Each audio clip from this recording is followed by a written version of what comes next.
por el privilegio y la oportunidad. Sin Dios nada de esto es posible. Amén.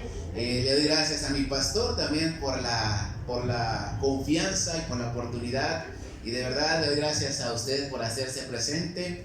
No sabe cuánto significa la presencia de ustedes para nosotros en esta mañana. Así que vamos a gozarnos, vamos a abrir el corazón y vamos a entrar a la palabra de Dios. Hechos 2, versículos 43 al 47.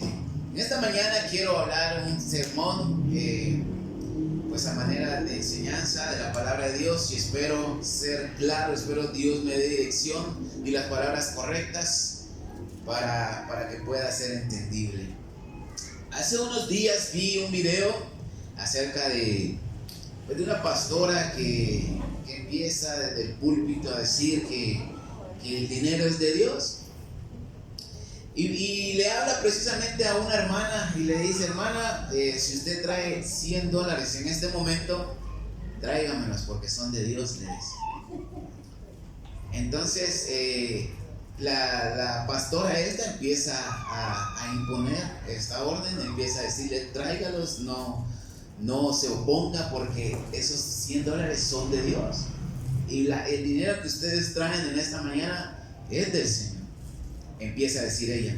Entonces la hermana esta trae sus $100 y la pastora se los recibe, pero la hermana no los quería soltar. Y al final dice: suéltelos porque no son suyos, son del Señor. Y la hermana accede, los suelta, y cuando va de regreso en la grabación, pues se puede notar que la hermana empieza a llorar.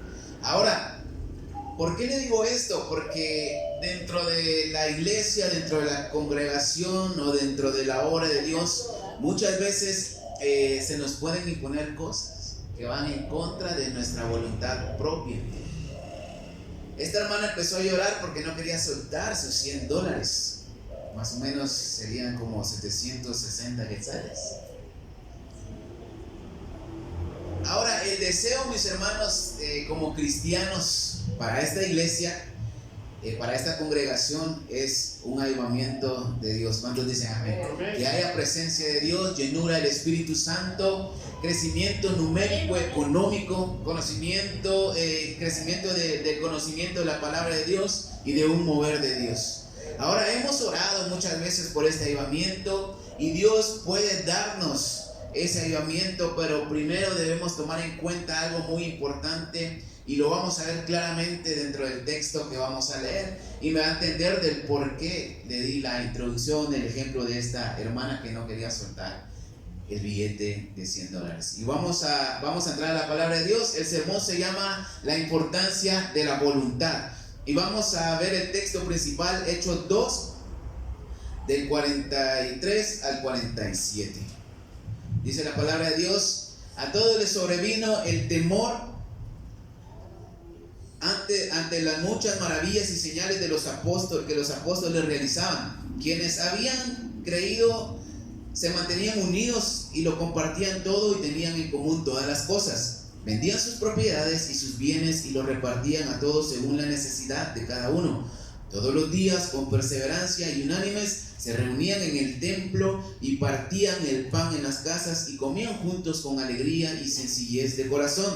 Alababan a Dios y tenían el aprecio de todo el pueblo, y cada día el Señor añadía a la iglesia a quienes habían de ser salvos. Vamos a orar en esta mañana. Ayúdeme a orar. Dios, te doy gracias por la bendición de predicar tu palabra y el privilegio, pero en esta mañana, Señor, tú conoces los anhelos en mi corazón, mi Dios, y yo te pido el respaldo y la alianza de tu Espíritu Santo, Señor, para predicar esta palabra. Abrimos nuestra mente y nuestro corazón, Señor. Toca los corazones, toca las vidas en esta mañana y convicciónanos, mi Señor, y ayúdanos a entender este mensaje para que lo podamos poner por obra, mi Dios. En el nombre de Jesús te damos gracias, y la iglesia de Dios dice un fuerte amén. La importancia de la voluntad, y en primer lugar quiero ver el avivamiento de la iglesia primitiva.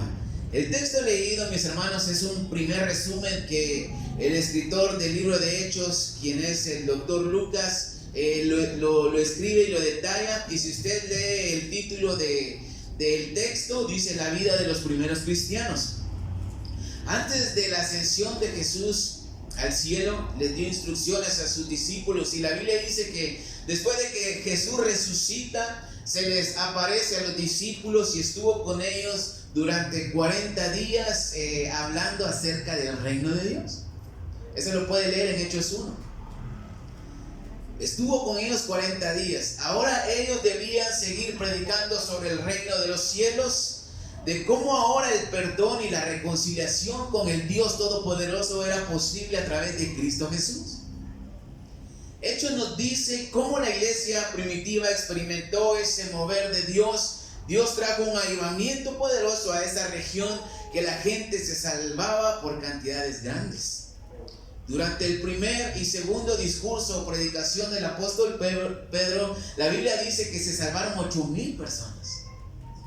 Pareciera exagerado, pero la Biblia lo dice. En el primer sermón de Pedro, guiado por el Espíritu Santo, se salvan 3,000. Y en la segunda predicación se salvan 5,000. Entonces esto era un mover de Dios. ¿Cuántos dicen amén? Alababan a Dios, dice el versículo 47, y tenían el aprecio de todo el pueblo, y cada día el Señor añadía a la iglesia a quienes habían de ser salvos. Dios hacía libres a quienes iban creyendo en el Evangelio de Cristo Jesús. Cada vez más se hacía grande la comunidad cristiana, cada vez más iba en crecimiento. El mover de Dios era más poderoso en esa región. Muchos eran salvos, muchos eran sanados, muchos eran liberados, y el número se añadía de hombres y mujeres, cada día se añadía más. Y a eso se le llama avivamiento. Ahora, eso es lo que queremos para esta iglesia, o deberíamos de ver o de anhelar. ¿Cuántos dicen amén? Porque el Dios de la iglesia primitiva es el Dios que servimos hoy en día. Él no ha perdido su poder ni su autoridad. La versión Septuaginta de Hebreos 13:8 dice: Jesucristo ayer y hoy es el mismo y por los siglos. Jesucristo es el mismo ayer y hoy y por los siglos. Ahora, Dios no espera cierta cantidad de creyentes, hablando en números, o no espera cierta cantidad de miembros dentro de una congregación para dar luz verde a ese avivamiento esperado. Dios no se mueve a través de los números en una iglesia para mostrar su poder. Tal vez podamos pensar que por ser una iglesia pequeña, Dios ni siquiera nos toma en cuenta. Quizás puede venir el pensamiento a nuestra vida, a nuestra mente, que quizás Dios solamente derrama su presencia y su Espíritu Santo en aquellas congregaciones grandes de las que hemos escuchado muchas veces.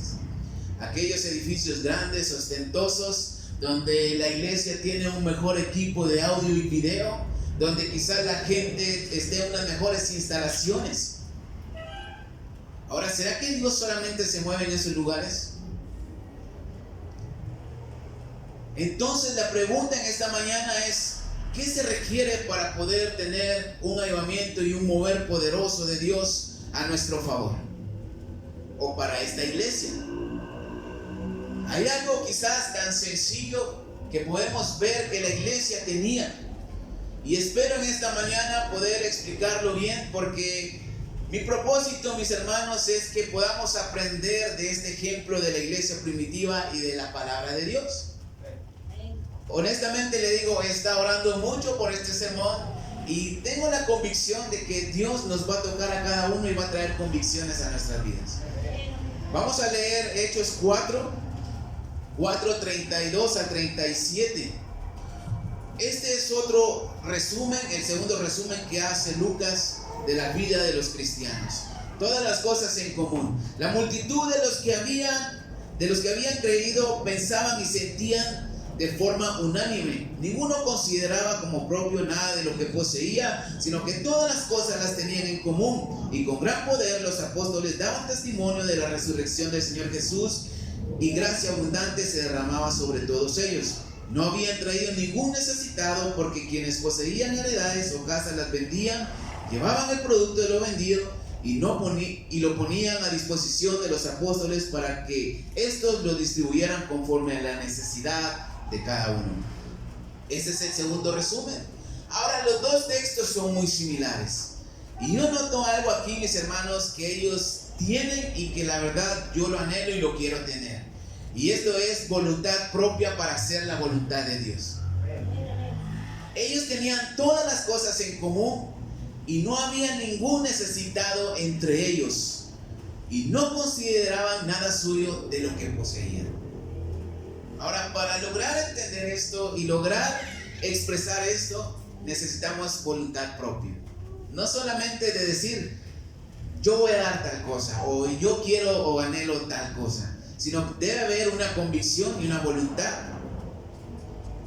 La Biblia dice, mis hermanos, que ellos vendían sus propiedades y de lo que adquirían del negocio, de esa venta, lo traían a los pies de los apóstoles y ellos disponían qué hacer con ese dinero o con ese producto, según las necesidades de cada uno. Prácticamente, mis hermanos, el mover de Dios en ese entonces era lo más importante. El evangelio, la salvación había venido con poder sobre la vida de ellos y prácticamente los demás no les importaba.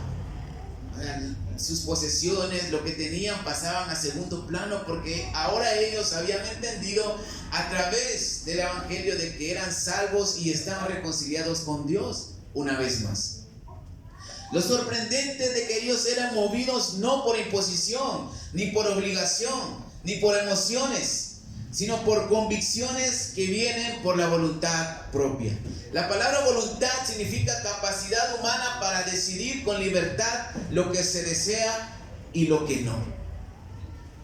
Capacidad humana para decidir con libertad lo que se desea y lo que no. Eso es la voluntad. Ellos tenían comunión. Y la palabra comunión significa participación y compartición. Y de verdad, mis hermanos, espero que esta enseñanza, este sermón quede impregnado en nuestros corazones, porque de verdad necesitamos un avivamiento de parte de Dios. La voluntad, mis hermanos, que ellos tenían les hacía decidir predicar con denuedo la resurrección del Señor Jesús. El evangelio de parte de Dios. Ellos decidían vender sus bienes y traer el dinero a los apóstoles. Ellos decidían ayudar a los necesitados. Ellos decidían por voluntad propia orar por aquellos que estaban enfermos. Ellos decidían por voluntad propia perseverar unánimes en las reuniones de la iglesia. La Biblia dice que todos los días se reunían en las casas. Hermanos, yo quiero un avivamiento para este sector, para esta zona y para esta ciudad, para esta iglesia. Que la gente de afuera sepa que el poder del Señor está aquí para sanar, para liberar, restaurar y para salvar. ¿Cuántos dicen amén? Pero para que Dios nos use y seamos de bendición para otros, primero tenemos que tener voluntad propia para servir dentro de la voluntad de Dios, dentro del evangelio de Dios. Y esto por decisión propia y no por emociones o deseos o imposiciones de alguien. La voluntad propia, mis hermanos, nos llevará a tener comunión. Y eso significa ser partícipes dentro de una iglesia, ser partícipes dentro de la obra de Dios y a compartir lo que Dios nos ha dado. Y por voluntad propia, mis hermanos, podemos ser partícipes en la evangelización, en la predicación, en las actividades dentro de la iglesia, como los servicios de oración, en los conciertos, en el apoyo económico para pagar los gastos de este local, para ser partícipes en bendiciones a otros hermanos y a los necesitados, y compartir de nuestro tiempo y disposición. Ahora, en segundo lugar, quiero ver el deseo y la voluntad. Hechos 4:32, y la multitud de los que habían creído pensaban y sentían de forma unánime. Ninguno consideraba como propio nada de lo que poseía, sino que todas las cosas las tenían en común.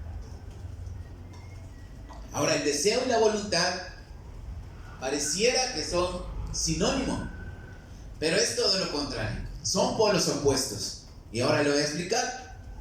Ahora es muy interesante saber el origen de estas palabras y su significado. Y se lo voy a decir. Deseo viene del latín Desidium y significa ociosidad. Pulsión que siente un sujeto hacia algo que le apetece. Esta palabra comporta una fuerte carga de emociones, pues se asocia con el placer. Ahora, la voluntad, del latín voluntatis, que significa querer, es la capacidad de los seres humanos que les mueve a hacer cosas de manera intencional. Hay una gran diferencia. Ahora, para hacerlo más fácil y resumido, el deseo es una emoción por algo y la voluntad es la acción para querer y hacer las cosas. O sea, no son iguales, el deseo y la voluntad son contrarios. Entonces, mis hermanos, el ejemplo de la iglesia primitiva es para poner en práctica, porque ellos no estaban dentro del evangelio ni hacían las cosas por emociones o simples deseos que emanaban en su corazón. Ellos hacían por el evangelio cosas que solo la convicción puede hacer y solo la voluntad propia puede llevarlo a cabo. Ellos no deseaban ayudar económicamente a los hermanos. Ellos no deseaban vender sus propiedades para satisfacer las necesidades de los demás. Ellos no deseaban predicar con denuedo. No deseaban ver las cosas en común. No deseaban estar dentro de la comunidad cristiana. Ellos decidían vender sus propiedades. Ellos decidían orar por los demás. Ellos decidían predicar con denuedo. Ellos decidían pertenecer y ser fieles a la comunidad cristiana, y esto por decisión propia. Y perseveraban con alegría a pesar de las adversidades que en ese tiempo sufrían. Ellos estaban decididos por voluntad propia a morir por el evangelio, a ser encerrados por el evangelio. Esto lo hacían por voluntad propia, porque ellos así lo querían, no porque los obligaran, no porque no les quedara de otra. No lo hacían por quedar bien con los apóstoles, por hacer puntos con el apóstol Pedro. Lo hacían porque decidían entregar su vida a Cristo. Ahora, el deseo a nosotros nos llevará a pensar en cosas que podemos hacer para el reino de Dios, pero solamente quedará en pensamiento. El deseo nos deja sin acción ante la necesidad que hay en la congregación y en muchas cosas. El deseo solo nos hará sentir emociones que simplemente desaparecen minutos después. Podemos emocionarnos en este lugar y salir de la puerta y ya no sentir esa emoción. Se desaparece. Pero la voluntad, mis hermanos, la voluntad propia nos llevará a querer y hacer algo y poner en acción ante las necesidades que existen. La voluntad propia, mis hermanas, está alimentada de convicciones, las cuales hacen movernos, las cuales nos hacen entrar en acción. Y a pesar de las situaciones que podamos vivir, no vamos a cambiar de parecer.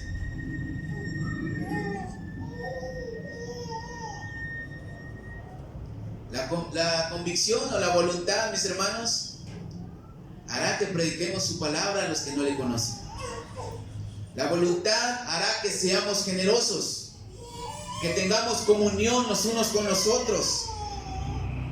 La voluntad propia nos llevará a orar, a evangelizar. ¿Y por qué, mis hermanos? Porque así lo vamos a querer por decisión y no por necesidad, no por conveniencia y mucho menos por imposición.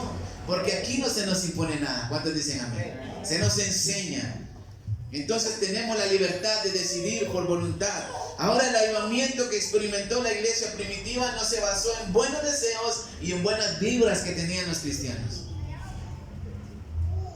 Fue por la voluntad de ellos en querer ser partícipes del evangelio de Cristo. Y ese fruto del avivamiento llega hasta nuestros días. Porque sin voluntad Ellos no tendrían la convicción para soportar la persecución que se les vino. No tendrían, mis hermanos, la convicción de soportar muertes, la destrucción del templo, el exilio y la tribulación que ellos sufrieron en ese tiempo. Sin voluntad esto no hubiera sido posible. Los buenos deseos de ellos no les hubiera permitido que el evangelio se expandiera hasta nuestros días. Y fue gracias a esa voluntad propia de ellos de querer hacerlo que no los detuvo ante el sufrimiento, ante la escasez, ante el rechazo. Hoy podemos tener el evangelio. Fueron fieles a Cristo hasta el último suspiro de sus vidas. Fueron fieles a ese plan de salvación por medio de la predicación y el evangelismo. Ahora, mis hermanos, una realidad es de que Dios no se mueve en emociones de un cristiano. Dios trae poder y usa el cristiano cuando hay voluntad propia de hacerlo. Y si queremos que nuestra presencia en una iglesia o en esta congregación tenga frutos que trasciendan, mis hermanos, a otras generaciones, a nuestros hijos, a nuestra familia, debemos tomar en cuenta que tenemos que tener voluntad propia. O sea, no venimos a la iglesia solo para hacer acto de presencia.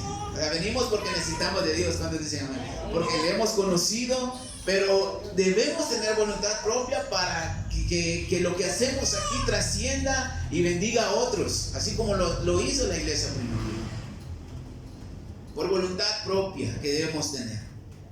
El deseo, mis hermanos, solo nos llevará a quedarnos sentados sin hacer nada, porque es un deseo pasajero. Ahora, un catedrático de psiquiatría que se llama Enrique Rojas hace un comentario bien acertado acerca de esto. Dice: el deseo es pretender algo de forma momentánea, pasajera, esporádica, sin continuidad. Es algo que se asoma al escenario de los intereses y luego se difumina, o sea, desaparece. Solo hace una aparición y se va. Por lo contrario, la voluntad es querer con determinación, propósitos firmes, decisiones sólidas. Es haber tomado la resolución de conseguir algo y entregarse a esa tarea. Ahora, me gusta este comentario porque en resumen el deseo es emoción y la voluntad es determinación. Ahora la pregunta cabe en este momento: ¿cómo hacer o qué hacer para tener voluntad propia, mis hermanos?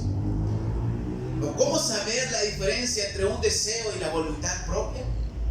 Y aquí viene el punto principal y lo que nos impulsa a tener la voluntad propia, y es exactamente lo que le sucedió y experimentó la iglesia primitiva para poder tener ese avivamiento poderoso que ha dado frutos a lo largo de los años. Y en tercer lugar, quiero hablar en esta mañana la clave para tener voluntad propia. Pablo el apóstol exhortó a los cristianos gentiles que Dios podía o tenía el poder para poner en nosotros el querer como el hacer su voluntad. Pero también escribió en otra ocasión que esos deseos no solamente debían quedar en buenos deseos, sino que lo llevaran a la acción. Y vamos a leer esos textos. Filipenses 2, del 12 al 15.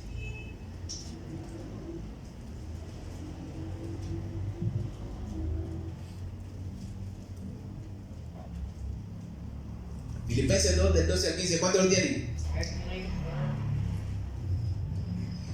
Por lo tanto, amados, como siempre me habéis obedecido, no solamente cuando estoy presente, sino mucho más ahora que estoy ausente, ocupaos en vuestra salvación con temor y temblor, porque Dios es el que produce en vosotros así el querer como el hacer por su buena voluntad. Haced todo sin murmuraciones ni discusiones, para que seáis irreprochables y sencillos, hijos de Dios sin mancha en medio de una sociedad malvada y perversa, en medio de la cual resplandecéis como lumineras en el mundo. Dios pone en nosotros el querer como el hacer por su buena voluntad. Dios lo puede hacer. 2 Corintios 8, del 10 al 15. 2 Corintios 8, del 10 al 15, dice: sobre este asunto os doy mi consejo, porque os conviene a vosotros. Desde el año pasado comenzasteis a hacer algo, aunque antes ya deseabas hacerlo. Así que ahora llevad a cabo lo que queráis hacer, para que así como estuvisteis dispuestos a querer hacerlo, también lo estéis, a cumplirlo conforme a lo que tengáis. Porque si hay buena disposición, se acepta lo que uno tiene, no lo que no tiene. No se trata de que para que otros sean aliviados, vosotros sufráis escasez, sino que en este tiempo, con equidad, vuestra abundancia supla la falta de otros, y para que también su abundancia supla vuestra necesidad. Así habrá igualdad. Ahora, aquí está hablando de finanzas y de suplir las necesidades. O sea, debe haber una voluntad propia, no solamente un deseo. Y Dios puede ayudarnos a que ese deseo se convierta en realidad por medio de la voluntad. ¿Y cómo nos puede ayudar a Dios a llevar a cabo el querer o el desear hacer algo? Ahora volvamos al texto principal de Hechos, y como dijo Silvia Pinal, acompáñenme a ver esta historia. Hechos 2, el texto principal. Hechos 2, del 43 al 47, lo vamos a leer una vez más. A todos les sobrevino temor ante las muchas maravillas y señales que los apóstoles realizaban. Quienes habían creído se mantenían unidos y lo compartían todo y tenían en común todas las cosas. Vendían sus propiedades y sus bienes y lo repartían a todos según las necesidades de cada uno. Todos los días, con perseverancia y unánimes, se reunían en el templo y partían el pan en las casas y comían juntos con alegría y sencillez de corazón. Alababan a Dios y tenían el aprecio de todo el pueblo. Y cada día el Señor añadía a la iglesia quienes habían de ser salvos. Ahora, ya leímos esto, pero el contexto es la clave. Este es el capítulo 2 al final, pero al principio del capítulo 2, usted va a poder leer en su casa y estudiarlo. Pero aquí es donde la promesa de Dios para los discípulos se hace realidad. Viene el Espíritu Santo sobre sus vidas el día del Pentecostés. ¿Cuánto lo recuerdan? Dice la Biblia que ellos fueron llenos del Espíritu Santo y el lugar donde estaba tembló, y cada uno pues hacía lo que el Espíritu Santo le daba. Amén. Ahora, el contexto de por qué los primeros cristianos vivían de esta forma era porque antes o primero ellos fueron llenos del Espíritu Santo. Ahora, el contexto es muy importante. Vamos a leer el otro texto similar, Hechos 4, del 32 al 37, al 35. La multitud de los que habían creído pensaban y sentían de forma unánime. Ninguno consideraba como propio nada de lo que poseía, sino que todas las cosas las tenían en común. Y con gran poder los apóstoles daban testimonio de la resurrección del Señor, y gracia abundante se derramaba sobre ellos. No había entre ellos ningún necesitado, porque quienes poseían heredad o casas las vendían, llevaban el producto de lo vendido y lo disponían a disposición, y lo ponían a disposición de los apóstoles para que estos lo distribuyeran conforme a la necesidad de cada uno. Ahora, ya leímos esto y es similar al de Hechos 2, pero el contexto de lo que acabamos de leer, el versículo 23 al 31, lo vamos a leer para que logremos entender. Capítulo 4, versículo 23. Al ser puestos en libertad, los apóstoles habían sido presos para que no predicaran y los intimidaran. Al ser puestos en libertad, fueron con los suyos y contaron todo lo que los principales sacerdotes y los ancianos les habían dicho. Ellos, al oírlo, elevaron todos juntos sus voces a Dios, diciendo: Soberano Dios, tú eres el Dios que hiciste el cielo y la tierra, el mar y todo lo que en ellos hay. Tú, por medio del Espíritu Santo y por boca de nuestro padre David, tu siervo, dijiste estas palabras. ¿Por qué se amotinan las gentes y los pueblos piensan cosas vanas? Se reunieron los reyes de la tierra y los príncipes conspiraron contra el Señor y contra su Cristo.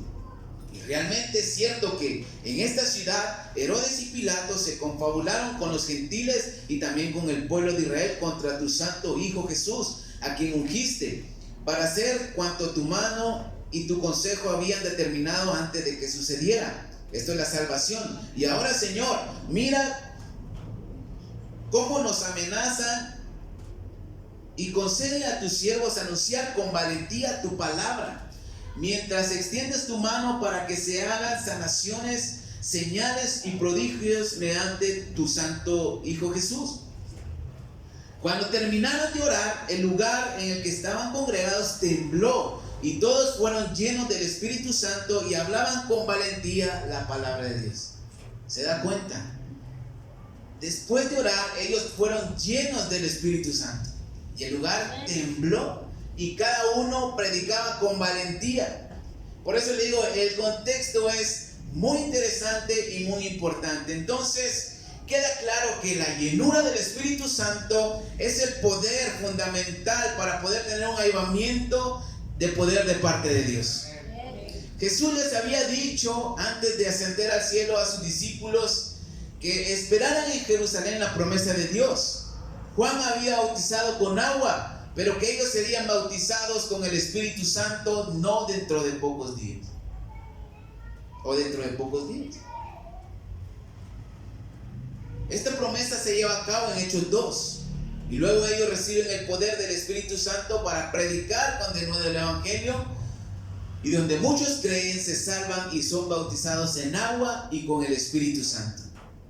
Ahora, esto causó un avivamiento poderoso que ni los mismos fariseos que los oprimían, quizás los metían a la cárcel, los intimidaban y amenazaban, no pudieron detener. Ni siquiera el Imperio Romano pudo detener la predicación del Evangelio. Aunque los mataban, aunque los exiliaban, aunque destruyeron el templo, no pudieron detener la palabra de Dios. ¿Por qué? Por el Espíritu Santo que estaba dentro de ellos. Ahora, ¿qué tiene que ver el Espíritu Santo con la voluntad del hombre? Tiene mucho que ver. Cuando ellos recibieron el Espíritu Santo, inmediatamente reconocieron la soberanía de Dios y la dependencia de Él o en Él. Y a pesar de ser golpeados, estaban dispuestos a seguir predicando el Evangelio y fueron llenos una vez más con el Espíritu Santo. Muchas veces fueron llenos. Y esto les llevó a comprender que su dependencia era absoluta en Dios. Y todas las cosas materiales las tenían en común. O sea, sí servían, pero no eran de importancia. Ahora, ¿cómo el Espíritu Santo puede darnos esa voluntad propia para hacer su voluntad?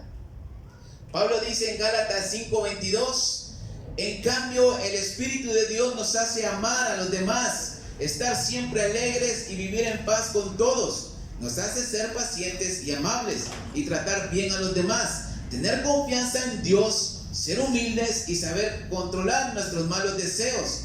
No hay ley que esté contra todo esto. En la traducción lenguaje actual.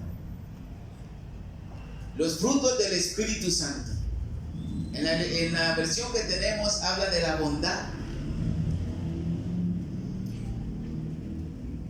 Y en el interlineal griego dice que en vez de bondad pone agradabilidad benévola o benevolencia.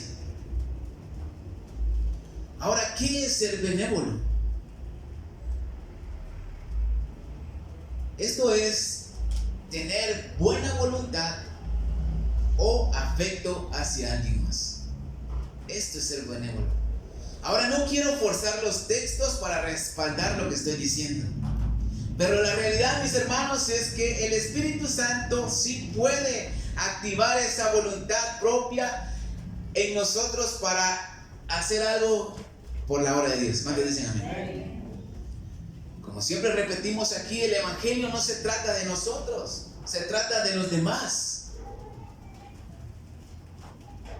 Entonces, para tener claro que para tener un avivamiento del poder de Dios necesitamos tener voluntad para ser partícipes, y esa voluntad solamente la adquirimos cuando somos llenos del Espíritu Santo.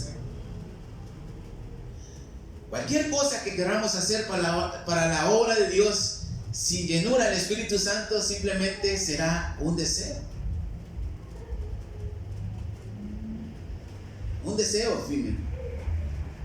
Pero cuando estamos llenos de su Espíritu Santo, mis hermanos, ese deseo se transforma en voluntad de querer hacerlo y llevarlo a cabo, ponerlo en acción, con convicción, sin importar lo que hay alrededor, porque el Espíritu Santo siempre nos hará recordar las palabras del Señor Jesús, y el Señor Jesús siempre nos va a llevar a una comunión con el Padre Celestial. Y tener una comunión con el Padre Celestial es depender absolutamente de la soberanía de Dios. Ahora, si usted quiere ser lleno del Espíritu Santo, en esta mañana podemos pedirle al Señor que nos llene, que nos bautice con su Espíritu Santo. Y esto sería de mucha bendición, mis hermanos, porque les aseguro que esto traerá convicciones en su vida y usted empezará a hacer cosas para el reino de Dios. Trabajar en la obra de Dios. Y se necesita estar en un mismo sentir. Se necesita un mismo corazón, una misma alma, como la iglesia primitiva. Podemos ser una comunidad cristiana que tengamos las cosas en común.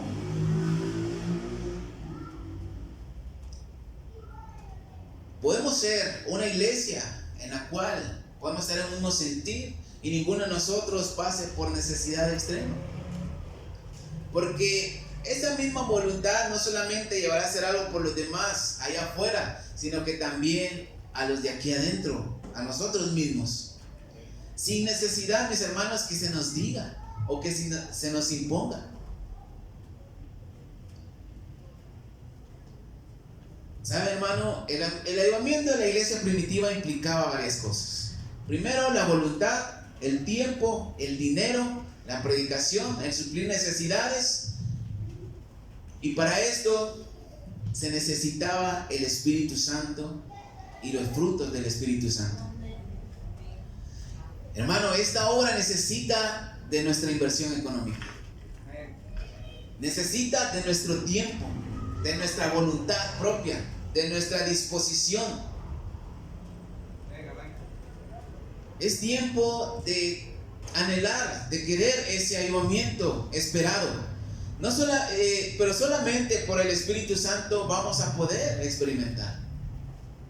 No le hablo de emociones, no le hablo solamente de algo que deseamos, le hablo de convicciones y de voluntad. Y el Espíritu Santo puede activar esa voluntad dentro de nosotros. Ahora, para concluir en esta mañana, este sermón nació cuando oraba hace unas mañanas, hace unas semanas. Oraba aquí y de repente empecé a orar pues por la iglesia, por los hermanos, para que Dios trajera un avivamiento. Y vinieron pensamientos y escrituras a mi mente, pero también pues vino una carga por esta iglesia, por esta obra. No quiero ser religioso ni emocionalista, pero esto fue una convicción que Dios ha puesto. Y me hizo entender claramente que para poder realizar los deseos que hay en mi corazón, pues no solamente es desear, sino tener la voluntad propia. Y para eso necesito el Espíritu Santo de Dios. Dios no se mueve en cantidades, Dios se mueve donde hay disposición y voluntad. Y créanme, hermano, mi deseo para ustedes es de que sea partícipe de este avivamiento. Porque tendremos un avivamiento y eso estoy seguro. Dios, tarde o temprano, va a responder a esas oraciones. Ahora, el estar lleno del Espíritu Santo, muchos aseguran que solamente es hablar en lenguas. Y que si usted no habla en lenguas, no tiene el Espíritu Santo. Y esto no es cierto, no es así. De hecho, una de las manifestaciones del Espíritu Santo es hablar en lenguas. Eso sí es una realidad. Pero no es lo único. Podemos leer en la Biblia que cuando el Espíritu Santo venía sobre alguien, no se ponía solo a hablar en lenguas. Por ejemplo, David pudo vencer a Goliat. Pedro predicaba y se salvaban 4,000, 5,000. O sea que viene ese poder de parte de Dios sobre nosotros y nos hace reaccionar y nos hace hacer algo por la voluntad de Dios. No son emociones. Ahora, ser lleno del Espíritu Santo es más que solo hablar en lenguas, es reconocer la soberanía de Dios, es poder para predicar su palabra y es voluntad de querer hacerlo. Y en esta mañana no quiero que se me emocionen mis hermanos, no quiero que caigan en emocionalismo, sino que mi deseo es de que el Espíritu Santo de Dios pueda conviccionar su vida y traer esa voluntad propia para hacer las cosas. Den un fuerte aplauso a Cristo Jesús. Gracias te damos, Dios, por tu palabra. Te pedimos que tu Espíritu Santo en esta mañana